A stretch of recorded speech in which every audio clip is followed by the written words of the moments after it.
할렐루야, 반갑습니다. 오늘도 참 감사한 하루입니다. 조태성 목사입니다. 오늘도 저와 여러분 계신 곳에 성령님께서 함께 하심을 믿음으로 감사를 드립니다. 오늘 나누고 싶은 주제가요, 그동안 방언의 은사에 대해서 이렇게 조금 살펴봤는데요. 잠시 쉬어가면서 지난번에 나눴다가 미처 못 나눴던 부분을 추가로 좀 나눠보려고 해요. 그게 양도둑질, 교회 정하는 기준, 두 번째 시간. 오늘 그런 제목으로 함께 은혜를 좀 나누었으면 좋겠습니다. 전국에서 또 서울 지역에서도 이렇게 교회를 소개해달라는 상담 연락이 많이 옵니다. 물론 좋은 교회들이 있고, 저도 저희 교회가 좋은 교회가 되도록, 하나님 기뻐하시는 교회가 되도록 노력하고 있지만, 그럼에도 불구하고 조심스러워요. 어떤 교회가 좋은 교회인가? 사람마다 그게 또 막상 그 교회에 갔을 때 느끼고 인식하는 바가 다를 수 있거든요. 특히 교회를 찾아다니시는 분들 가운데 상처를 받고 교회에 문제가 생겼거나 혹은 목회자분들에게 상처를 받아서 교회를 이렇게 알아보시는 분들은 더 조심스러우세요. 저도 소개해드리기가 조심스럽고요. 이미 상처를 받은 경우에 새롭게 간 교회에서는 쉽게 마음이 잘 안 열리는 경향도 있을 수 있고요. 또 그냥 편하게 가볍게 한 이야기들 혹은 목사님의 설교 가운데 어떤 이야기 하나도 상처받았던 분들 입장에서는 오해가 될 수도 있거든요. 그래서 그런 어느 교회를 딱 이 교회를 가세요 라고 추천하는 경우는 좀 드물고요. 그래도 교회를 정할 때에 알아두면 좋은 기준들을 이렇게 말씀을 드립니다. 지난번에 양도둑질 교회 정하는 기준 첫 번째 시간에는 양도둑질을 어떻게 행하는지, 그런 일들을 우리가 어떻게 좀 조심하면 좋을지, 또 그런 부분들을 우리가 어떻게 주의하는 삶을 살아야 하는지 잠시 나누었고요. 본격적으로 이제 교회 정하는 기준, 그 부분을 좀 살펴보려고 해요. 이제 교회 추천하시는 분들, 교회 정할 때 기준을 좀 알려주세요 하시는 분들이 많이 상담을 하시는데요. 대부분 이런 흐름으로 좀 안내를 해드립니다. 저희 교회도 함부로 오라고 말씀을 안 드려요. 충분히 이제 말씀드릴 이 내용들을 들어보시고 그 기준에 맞춰서 반드시 하나님 예비하시고 성령님 인도하시는 곳이 있으실 거다, 이렇게 위로해드리고 격려해드리고 기도해드릴 뿐입니다. 먼저 이렇게 여쭤보면 그렇게 말씀을 드립니다. 이렇게 뵙게 된 것도 인연인데 또 교회를 정하시지 못하셔서 고민 중이시라니까 위에서 일단 함께 기도하겠습니다, 이렇게 말씀을 드리죠. 그리고 교회를 정하실 때 그래도 알아두시면 좋을 그런 기준들이 있는데, 훌륭한 목사님들의 조언들도 좀 잘 참고해 주시고, 제가 부족하지만 저를 통해 또 이렇게 감동을 주시는 부분이 있으실지 모르니까요. 그 부분도 감동이 있으시면 좀 참고해 주세요, 이렇게 부탁을 드립니다. 근데 가장 중요한 기준이 뭘까요? 목회자가, 여러분, 설교를 잘한다, 은사가 나타난다, 혹은 구제사역, 선교사역, 다양한 전문적인 사역을 잘한다, 전문성이 있다. 물론 그거 중요하죠. 그런데 저는 언제나 가장 먼저 말씀드리는 기준이 그겁니다.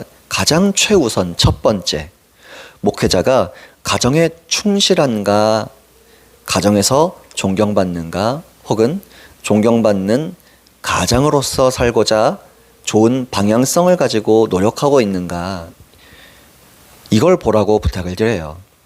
왜냐하면 디모데전서 3장 5절에도 분명히 뭐라고 하나님 말씀하십니까? 사람이 자기 집을 다스릴 줄 알지 못하면 어찌 하나님의 교회를 돌보리요? 이렇게 말씀하셨다고요. 이걸 이렇게 표현할 수도 있죠. 가정을 잘 다스리지 못하는 자는 하나님의 교회를 다스릴 수 없다. 하나님의 교회에서 사역할 수가 없다.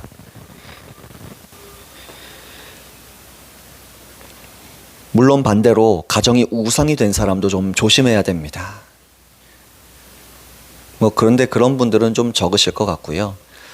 그래도 가정에서 아주 탁월하게 자기 가정을 잘 다스리진 못할지라도요. 부족하면 부족한 대로 그 부족함을 인정하고 가정부터 잘 챙기고 가정 목회부터 목회자 자신의 가정 목회부터 성공하고자 이 부단히 애를 쓰고 노력하는 방향성, 겸손함이 있다면 저는 이 가장 중요한 조건이 바로 그 조건이므로 그 목회자를 신뢰해도 좋다 이렇게 말씀을 드립니다. 그 다음이 이제 목회자가 인격적인 사람인가 살펴보라고 부탁을 드립니다. 첫 번째가 가정에 충실한 사람인가, 그 방향성이 가정에서 존경받는 삶을 목표로 두고 있는가, 또 가족들이 그 목사님 때문에 행복한가, 이런 부분. 그 다음이 이제 그 목사님이 인격적인 사람인가. 목회자는요, 성도의 영혼을 만지는 사람이에요. 이게 더 나아가서 이렇게 설명할 수 있어요. 성도의 영원한 삶에 영향을 미치는 사람이다. 성도의 영혼을 만질 그 은혜, 그 책임, 그 의무, 성도의 영원한 삶에 영향을 미치는 그 책임, 의무. 그래서 성도님들께 교회를 정하실 때 제발 비인격적인 사람, 가정에 충실하지 않은 사람은 반드시 피하라고 부탁을 드립니다. 절대로 설교나 은사를 첫째로 두면 안 됩니다. 설교나 은사는요, 사람은 누구나 발전하거든요. 시간이 흐르면 좋아질 수 있어요. 그런데 가정과 인격의 문제는 시간이 너무 오래 걸리고 변화가 되어지지 않은 상황에서는 그 변화가 안 된 만큼 성도의 영혼과 성도의 가정과 성도의 삶에 파괴적인 영향을 미칩니다. 그 흐름을 가지고 올바른 신앙생활을 하지 못하도록 자연스럽게 방해해요. 그리고 이 인격적이고 가정에도 충실하고 그것이 참 아름답고 행복해 보이신다면 그 다음 복음을 균형 있게 설교하고 바르게 설교하고 우선순위를 따라 설교하는지를 좀 살펴보면 좋습니다. 또 가르침도 신앙은 영혼 몸의 균형이 필요하잖아요. 균형 있는 가르침을 전하고 있는지, 교회의 성도를 동원하고 착취하는 용도로만 바라보는지, 아니면 성도의 가정도 직장도 예배의 현장임을 인정하고 존중하는 목회자인지, 그러면서도 성령님의 하나 되게 하심을 서로 힘써 노력하는 방향성은 또 필요합니다. 그리고 예배 가운데 충분히 한 달 이상 예배를 드려보시면서 다양한 예배가 있잖아요. 수요일, 금요일, 주일 예배, 이 3개 정도는 규칙적으로 한 달 이상을 좀 다녀보시면서 내가 은혜가 있는지, 은혜가 되는지, 내가 그 기간 동안 여기서 예배드리면서 예수님을 더 사랑하게 됐는지, 하나님 아버지의 사랑이 더 믿어지고 가깝게 인식이 됐는지, 그걸 보시면 좋습니다. 그리고 그 다음에 이제 성도님들도 예배 가운데 은혜를 다 잘 누리시고 예배 가운데 행복을 얻고 누리시는지, 그리고 그 성도님들의 삶이 그리스도인 예수님 본받는 삶의 열매가 있는지 그것도 차근차근 보시면 좋다고 생각해요. 그리고 또 목회에 있어서 목회자분들이 양떼의 형편, 성도님들의 형편을 부지런히 살펴보시는지 이런 것도 참고하시면 좋아요. 그런데 한편으로는요, 이런 경우가 있어요. 목사님이 참 가정적이고 인격적이고 좋고 훌륭하고 교회도 성도들도 훌륭하고 나도 교회를 정하지 못해서 여기서 일정 기간 예배를 드려도 내가 섬길 교회는 아닐 수 있다. 이 부분에서는 좀 더 기도하시면서 선하신 인도하심을 받으시면 좋아요. 근데 그 선하신 인도하심이 무슨 신비적이고 초자연적이고 이 교회는 네가 다닐 교회다, 이 교회는 너에게 허락된 교회가 아니다, 뭐 이런 걸 기대하시면 안 됩니다. 그게 잘못됐다는 게 아니라 하나님은 그렇게 하실 능력이 있으시지만 우리가 믿음으로 스스로 선택하고 결정하도록 인도하시기 때문에 그렇게 우리의 믿음이 극대화돼서 우리가 스스로 선택할 수 있는 종류의 음성을 들려주시는데 그것이 거룩한 소원입니다. 자기의 기쁘신 뜻을 위하여 너희 안에 소원을 두고 행하게 하신다고 했습니다. 그래서 자꾸 이상하게 이게 하고 싶어지고 이 교회를 정하는 문제라면 이 교회에 출석하고 싶고 이 교회에 등록 성도가 되고 싶고 이 교회에서 내가 은혜 받는 것만 초점을 맞추지 않고 나도 이 교회를 통해서 하나님을 섬기고 하나님께 쓰임 받고 이 교회 성도들 가운데서도 어려운 사람들, 이 지역사회에 내가 구성원으로서 이 교회 영적 가족이 되어서 함께 동참하고 싶다. 이 소원이 지속되는지를 보시면 좋습니다.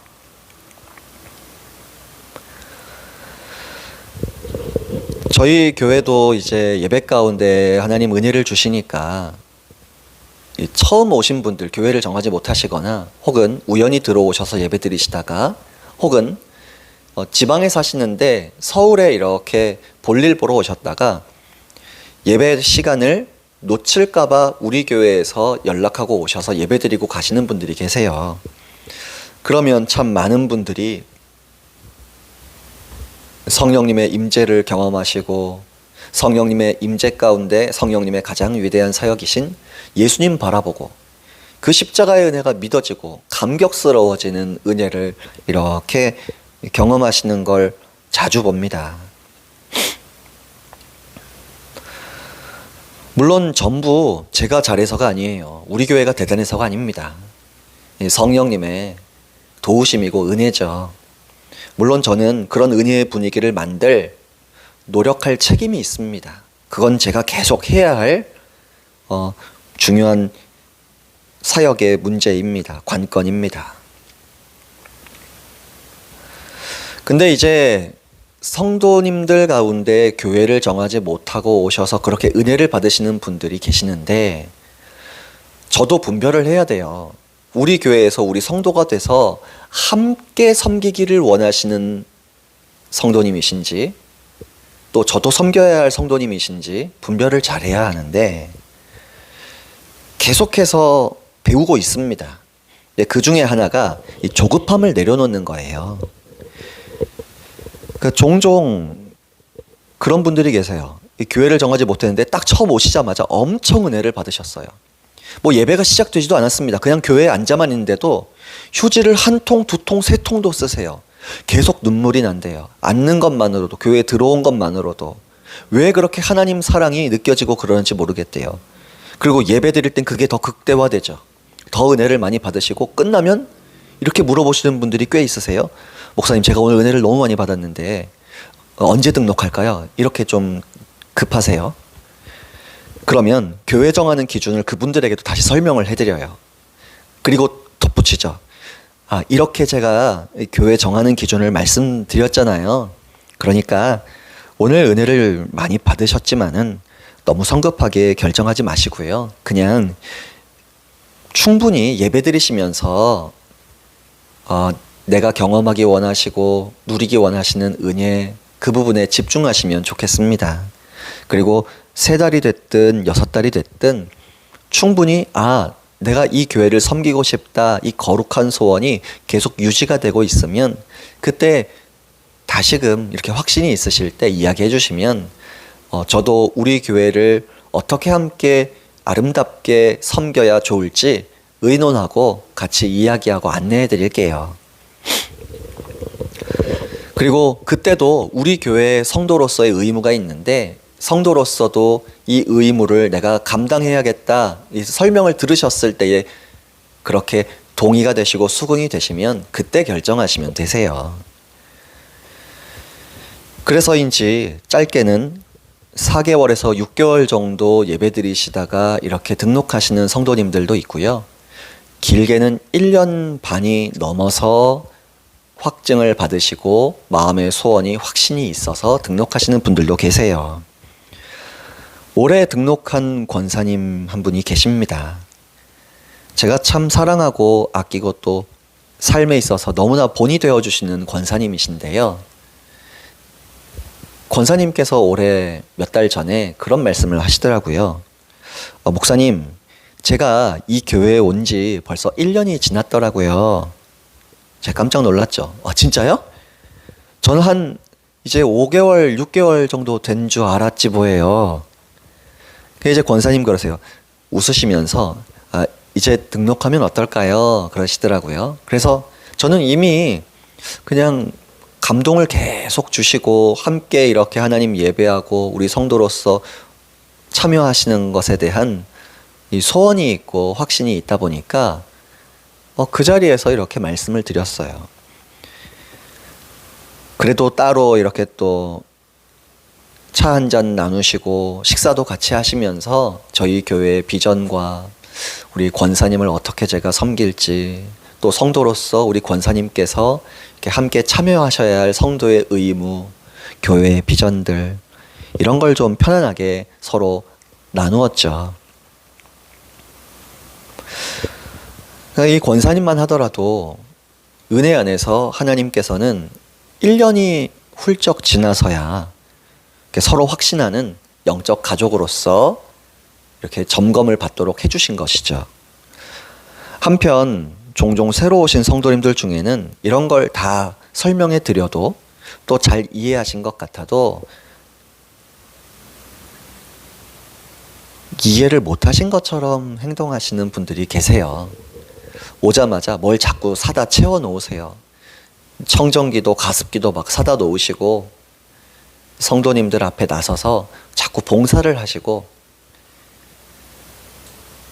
오래도록 개척 멤버부터 참여한 성도님들을 되게 열심히 섬겨주시더라고요. 그 마음은 좋은데 본인이 은혜 받는데 집중하시면 좋겠거든요. 성도님들 자리자리 찾아다니면서 음료수 뭐 타드릴지 여쭤보고 마음은 참 좋지만 그거 아무도 안 해도 되는데 그건 각자 알아서 하면 되는 일인데 근데 저희가 뭐 작은 교회고 그러다 보니까 봉사할 일이 그렇게 많지 않아요. 좀 힘이 필요하고 성도님들의 도움이 필요한 봉사가 있을 때는 제가 대놓고 광고를 합니다. 그러면 으쌰으쌰해서 금방 우리가 해내요. 근데 대다수 봉사라는 게 뭐 있겠어요?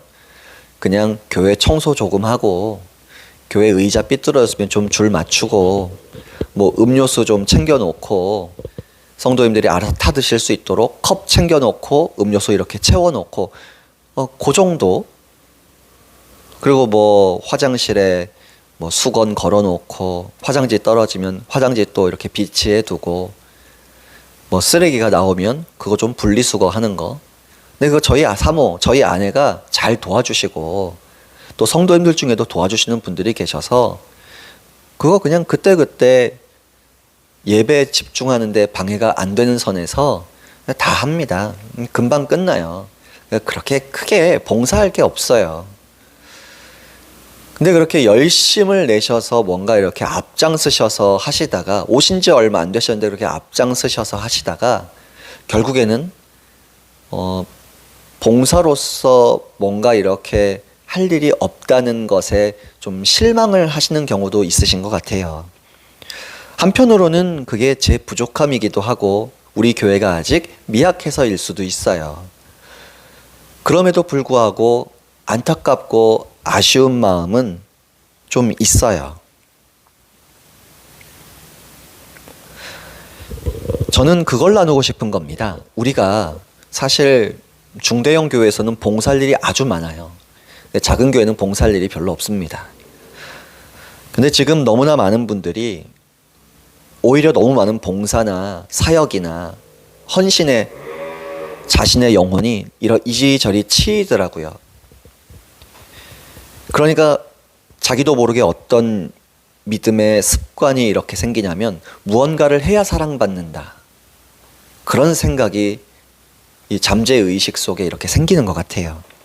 저와 여러분은 무언가를 열심히 해냄으로써 하나님께 존재 가치를 인정받는 사람들이 결코 아닙니다. 아무것도 안 해도요. 십자가 생명의 대가로 구원받아서 그냥 하나님 자녀로 인정받는 사람들이에요. 현재 내가 부족해도 더 잘나져도 제가 봉사를 더 많이 하고 혹은 봉사를 하던 걸 다 내려놔도 십자가를 통해 저를 사랑하시는 하늘 아버지의 사랑은 결코 커지거나 줄어들지 않아요.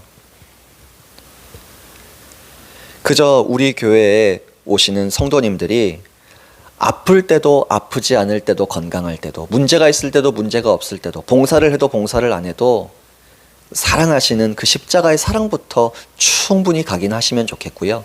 그 다음에 그 사랑이 너무 감격해서 자원하는 마음으로 내가 이것도 하고 싶고 저것도 하고 싶다는 충분히 검증된 시간이 지나면 그렇게 열정을 안고 섬길 수 있었으면 좋겠다는 것이죠.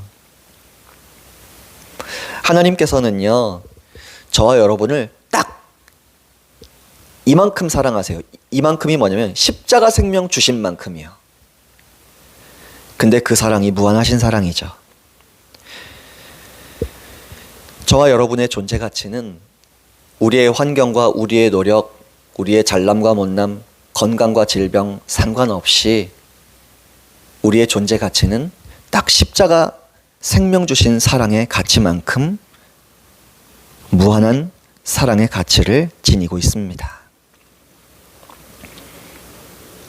그래서 예수님 생명 주신 만큼 내가 뭘 잘하지 않아도 높은 자존감의 은혜를 저와 여러분 모두 누리셨으면 좋겠습니다. 십자가 사랑을 알고 누리는 만큼 그 사랑에 감동해서 그의 나라, 그의 의를 먼저 구하는 삶으로 나아가시면 좋겠습니다. 복음적인 순종이 기쁨 되시면 좋겠습니다. 그것이 은혜가 아닐까요? 그 은혜로 오늘도 성령님 의지하셔서 섬기는 교회에서 최선을 다하시고 또 내가 섬겨야 할 하나님 기뻐하시는 교회가 어디에 있는지 겸손히 기도하시고 살펴보시는 분들에게 은혜가 되시면 좋겠고요. 오늘도 이제 성령님께서 기쁨, 예수님 한 분만으로 말미암은 만족을 얻고 누리게 하시는 복된 하루를 누리시면 좋겠습니다. 예, 오늘 말씀은 여기까지 나누시고요. 수고하셨습니다. 할렐루야.